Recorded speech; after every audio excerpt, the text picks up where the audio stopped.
Is that... It can't be.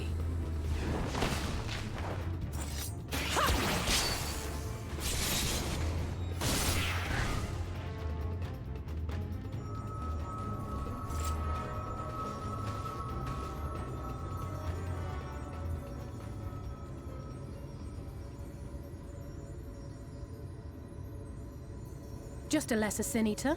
Nothing to write home about. I knew you'd turn up sooner or later, but I had been hoping for sooner.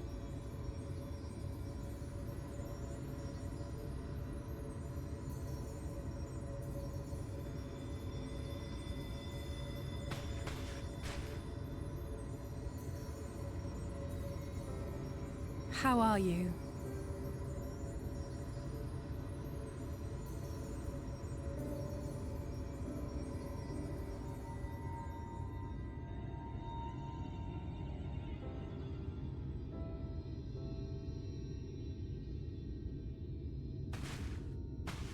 We've fought them to a standstill, then.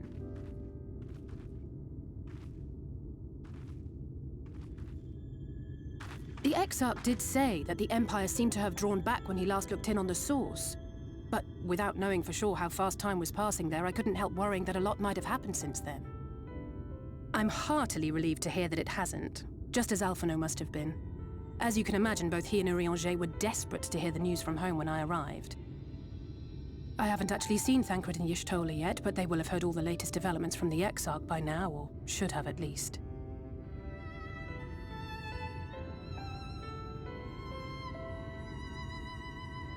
When I think of how frantic Tataru and the others must be, I want nothing more than to rush back and reassure them.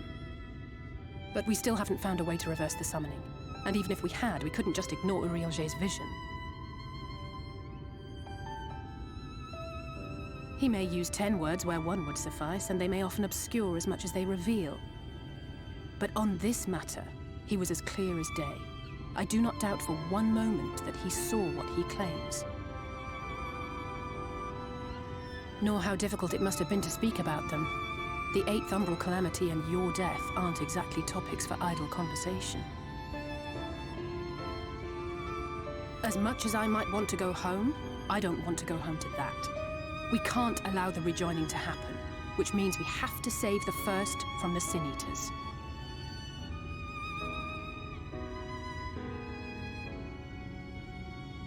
That great wall of white is a remnant of the Flood. 100 years ago, the balance in the First tipped decisively in favor of light. From that moment, it rose and swelled with each passing day, and then, without warning, it burst forth like water from a broken dam. A colossal wave of pure light, drowning everything in its wake. Only Norvrant was spared. For the most part, living things are composed of ether of various different aspects. But when exposed to such a flood, their etheric harmony is shattered, and their natural form breaks down. Then they either perish, or are warped into mindless abominations.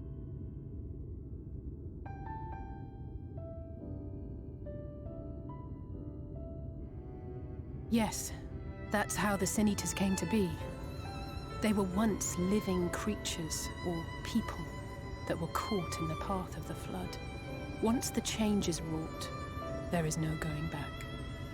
In that instant, they are gripped by an insatiable appetite for ether, and will happily gorge themselves on any living thing within reach. But even that is not the worst of it.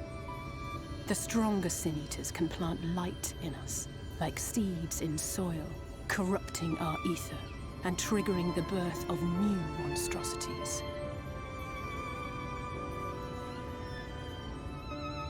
They are creatures of base instinct, that exist only to feed and to multiply.